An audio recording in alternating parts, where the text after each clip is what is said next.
on to our next talk, which is going to be by Gonzalo Cucho Padin. I hope I didn't butcher that name too much. You're going to speak to us about three-dimensional reconstructions of ion flux in the Earth's northern cusp based on artificial neural networks. This is also an online talk. Hello.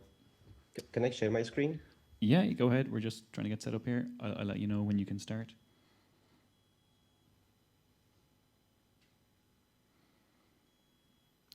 Yeah, okay, we can see your screen if you want to. Great. Okay, go ahead, and I'll give you a warning at 15 minutes, okay? Okay, thank you. Great, thanks. Okay, hello everyone. My name is Gonzalo Cucho Padin. I'm a postdoctoral researcher at NASA Goddard Space Flight Center, also affiliated to the Catholic University of America. And today I'm going to present this topic, three-dimensional reconstruction of ion flux in the Earth-Northern cusp based on artificial neural networks. And also I'm working this project with my advisor, David Sivek at NASA. So I'm going to start telling you what is the reason we want to study the Earth cusp. And that reason is to improve our knowledge of the day-side magnetic reconnection. The day-side magnetic reconnection is the principal mechanism to transport mass, energy, and momentum from the solar wind into the inner magnetosphere ionosphere system.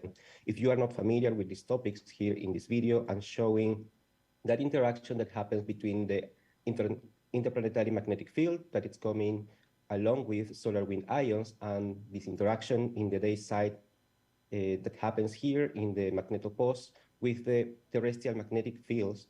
It's known as the magnetic reconnection. This is also a mechanism that allows solar wind ions to penetrate the inner magnetosphere, and some ions will pass and penetrate, as I said, the inner magnetosphere, and that region in which this can pass from the solar wind to this internal region is usually known as the Earth cusp. The Earth cusp is a funnel-like region that is also depicted here in this plot. And in the cusp, we will have a phenomena that is also related to the properties of the day-side magnetic reconnection. That phenomena is called the ion energy dispersion that I will show in my next slide.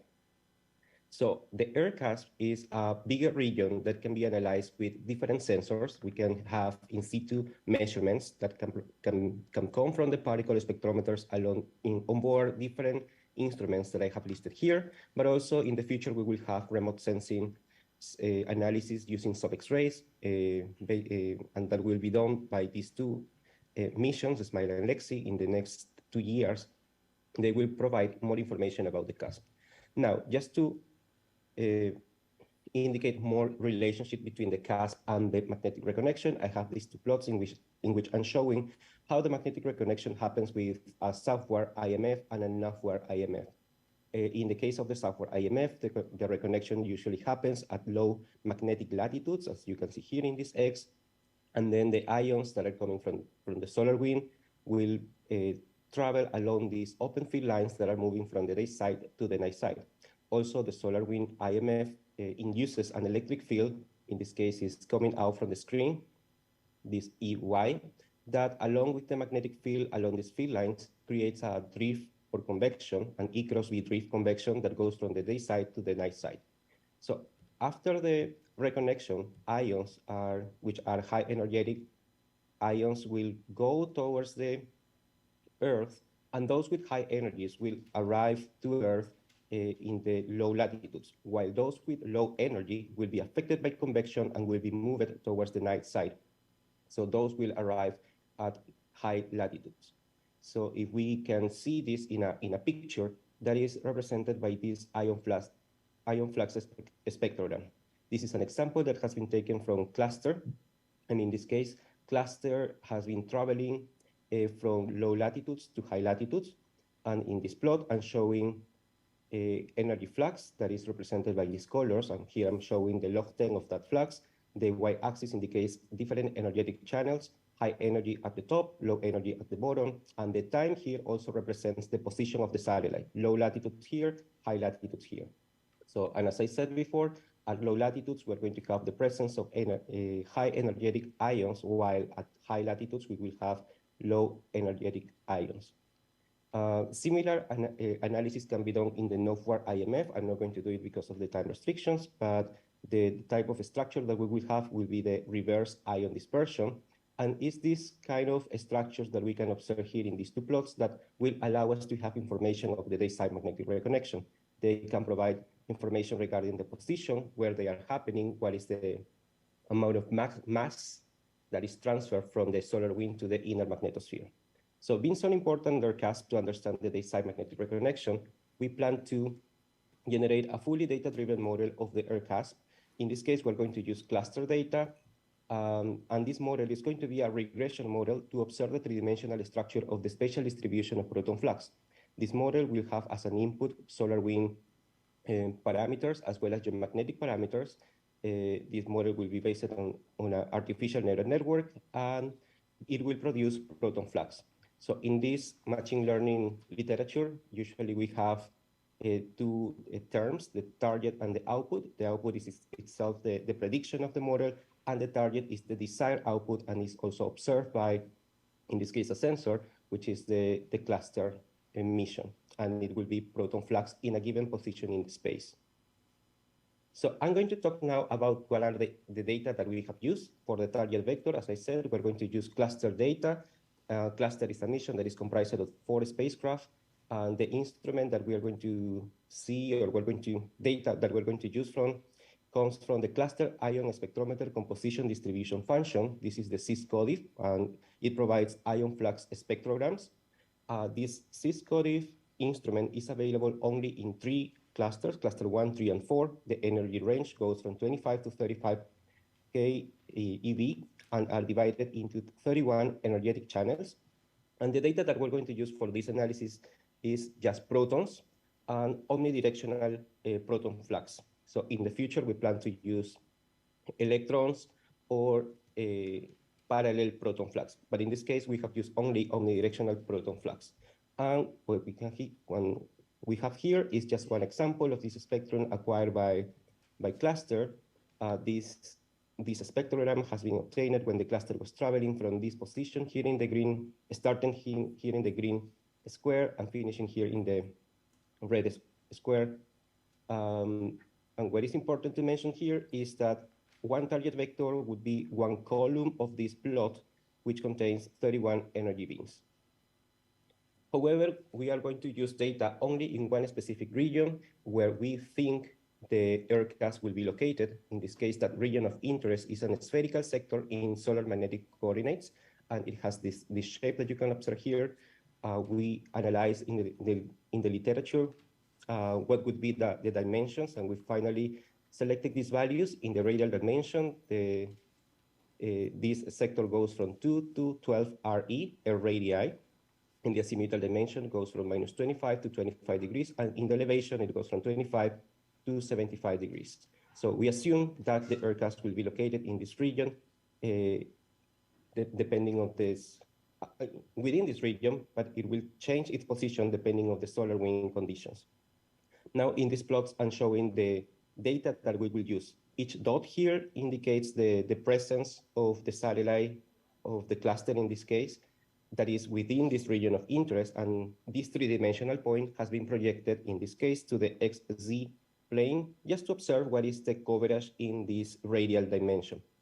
The colors here indicate the year in which the data has been obtained. In the case of cluster 1, we have data only from 2021 to 2024. In the case of cluster 3, we have data from 2001 to 2009. And even there is more data beyond 2009, the data becomes noisy. Therefore, we decided to use just this data up until 2009 for these 2 clusters.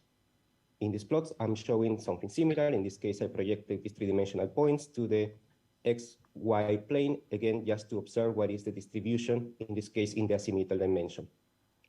But finally, we can say that the data exhibit spatial and temporal sparsity, but still we'll continue working with this data for the implementation of the model. In the case of the input vector, we have used OmniWeb dataset. We have used 4 solar wind data parameters, the magnetic field, specifically Vy, Vz, velocity in the x direction, and also the density. And we have used geomagnetic indexes, SIMH, and auroral electrojet to provide information of the lower boundaries of the Earth Cusp.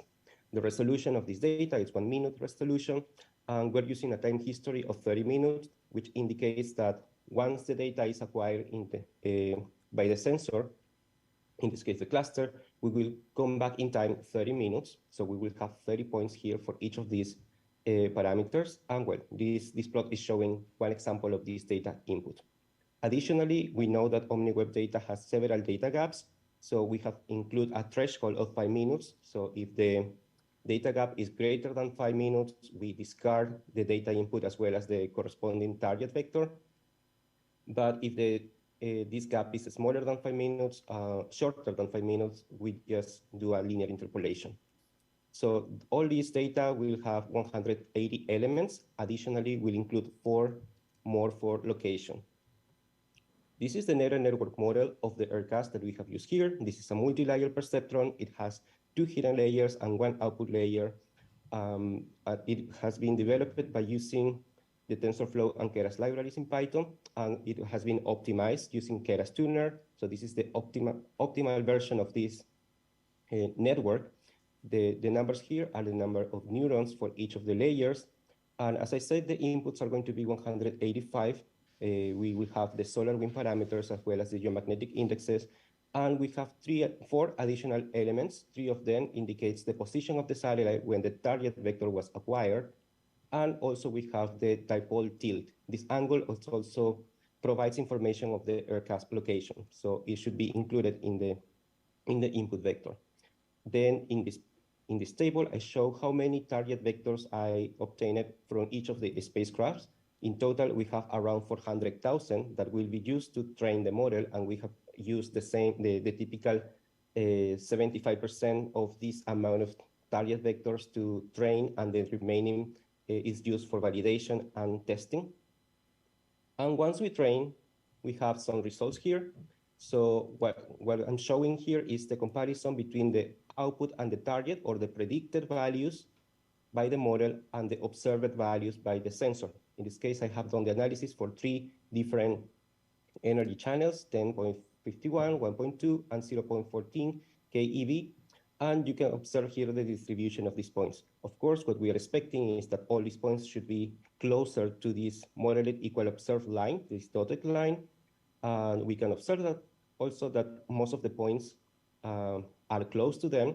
However, we acknowledge that there is underestimation of the modeled results at these values of flux, and we have overestimation of the modeled results in this part when the log-10 flux is around 0.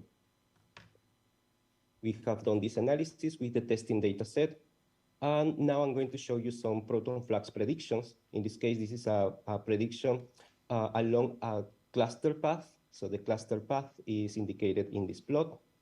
So when the sensor was moving from this position to this position, this is the observed proton flux. This is part of the testing data set. And this is the prediction by the model.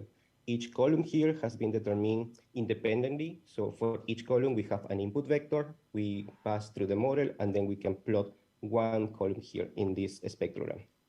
So as we can observe, the structure is quite smooth, which is somehow a typical machine learning-based result when we're doing regression model with no much data as we have in this case. But still, we can recognize the structure of aircast under software IMF conditions. So to do the analysis of this, what we have done is to take values along this row, 3 rows specifically, at the same energy bins that I've been using before, 10, 1, and 0.1. And we can observe here the values of in blue, we can observe the values that has been measured by the sensor. And in red, we can observe the values that has been predicted by the model. So we identify several issues in the detection or in the prediction, but one of the most important ones are the noise in the data that cannot be reproduced by the model. So in that case, mainly in this region here, where the input data has been quite noisy, the model cannot reproduce that behavior, and it instead tries to be like in the center, or try to estimate a value that it could be the average of that noise. So additionally, I have results for the 3-dimensional proton flux prediction. For that, I'm going to use this input vector. And it is important to note that the last 10 minutes, we have a negative Vy and a negative Vz.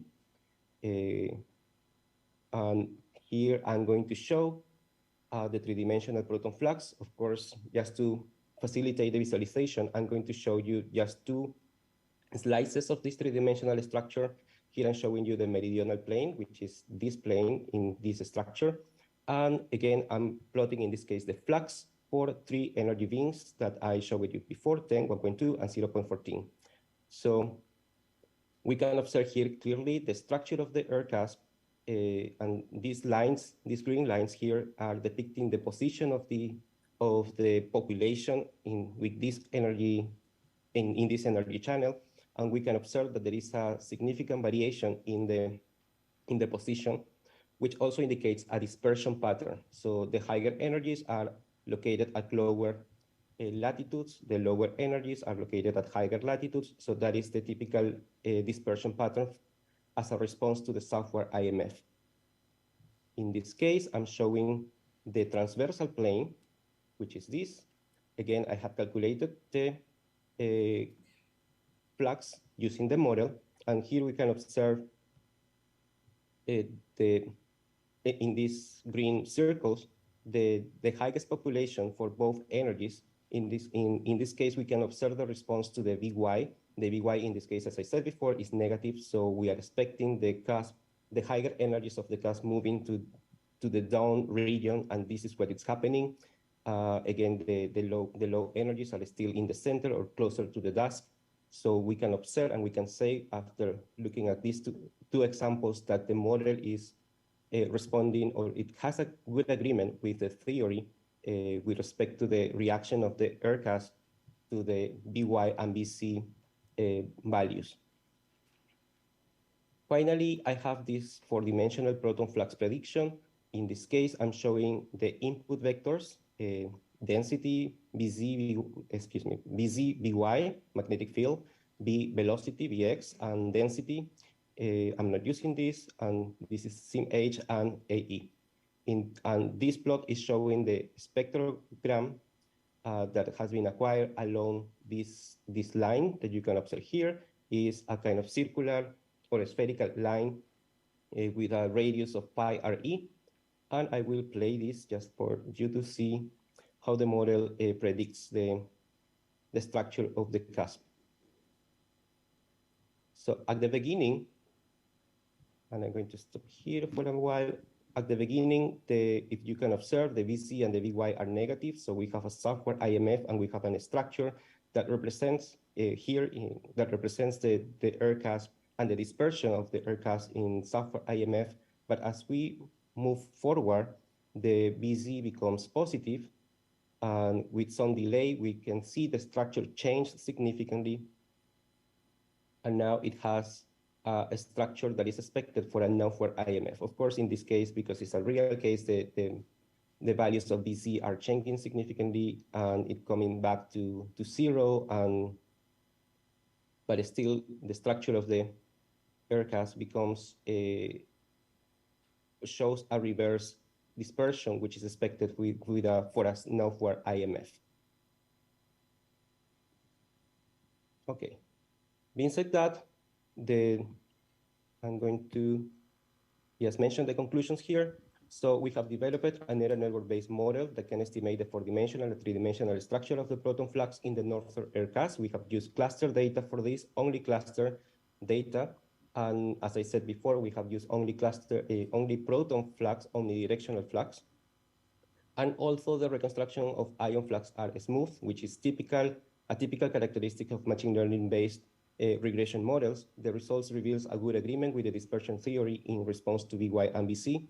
And the future work includes the analysis of the contribution of each solar wind parameters to the spatial structures and density of the ion flux, probably using the deep SHAP algorithm. Also, we were trying to investigate how the use of parallel ion flux and electron flux data can improve these results. And in the use of ion spectrometers on board the DMSP mission will allow us to estimate the cusp in the low altitude. We have a higher number of encounters. And also this kind of analysis will help and support the upcoming TRACER mission that will have two satellites and will provide more than 3,000 ERCAS encounters per year. The model that I show you here has been used only 400 encounters, multiplied by 3, 1,200, because we have 3 satellites, but it's still, it's only 400 different encounters. So in this case, Tracer mission will provide these 3,000 and will be great to create a model of the low altitude ERCAS, and then we can make comparisons with this high altitude ERCAS and try to understand better the connection with the day-side magnetic reconnection. Okay, so that's all from my side. So thank you for attending, and if you have any question, I'm open to answer those. Great, thanks, Gonzalo.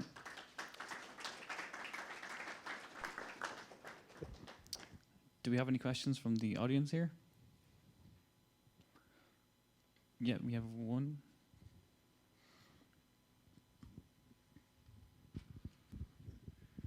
Hi, Gonzalo. This is really exciting stuff. In these meridional distributions that you show here, in the sort of bottom right, there's that, or actually, yeah, slide 14, I think. Perfect. In the 0.14 KUV plot, that sort of, that hot spot in the bottom, is that like the plasmasphere sort of showing up here? What's that structure? That is an excellent question. As far as we know, we're guessing it could be part of the plasmasphere. It also could be contamination from high energetic radiation belts that are somehow introducing noise in the lower energies. And also something that I have to say that we didn't do is to verify the spacecraft potential to filter the data. So probably in this case, as you said, it could be the plasmasphere, it could be contamination of the radiation belts. We don't know exactly what could be. Those are options.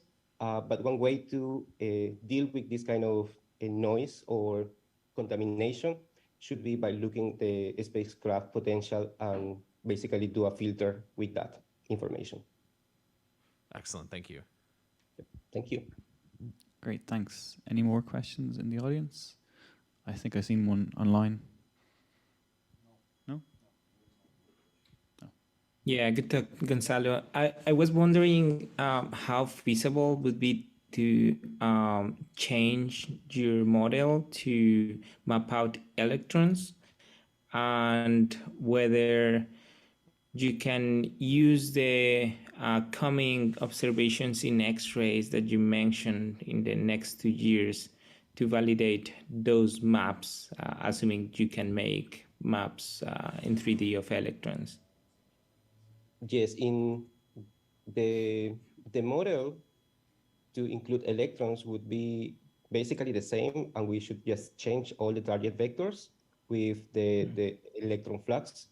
So it's not that difficult. Probably we have to train it again, but one more important step is to optimize the network one more time, but it's not that difficult. So it's just the change of this target vector.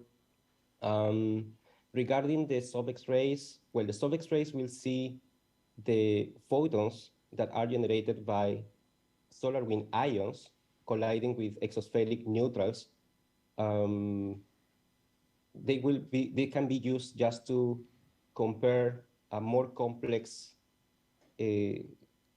values. I mean, I cannot, with those images, we cannot make a direct comparison with this kind of plots. We need to generate the volumetric emissivity by combining this flux, converting to density first, then converting to photons, and then we can make a comparison with sub-X-rays. Yeah, good. Thanks, Gonzalo. Yeah, thank you. Great. If there's no other questions, let's thank Gonzalo one more time. Thank you so much for the opportunity.